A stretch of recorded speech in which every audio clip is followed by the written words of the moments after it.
সুজিব, এই সুজিব, দেখতো বাবা কে এই ভোর সকালে বাইরে কোন কাক রাখছে? মা, তুমি চুপ করবে? আমার গলাটা কি এতই খারাপ বলো তো?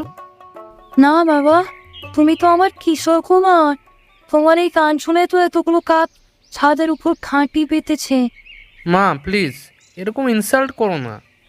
ঠিক আছে মামা, ঠিক আছে, যাও এখন ফ্রেশ হয়ে আসো তাড়াতাড়ি। আজকে তোমার প্রিয় খাবার বানিয়েছি সকালে, কি বানিয়েছো মা? শুক্তো আর রুটি। হ্যাঁ মা, আমার খুবই পছন্দের খাবার। থাক, আজ বাড়িতে খাওয়া হবে না। আর এমনিও আমার পেট ভরে গেছে। ফাজলামো করিস না কিন্তু সুচিপ, ঘুম থেকে উঠে তোর পেট ভরে আছে, মজা না করে তাড়াতাড়ি ফ্রেশ হয়ে আয়।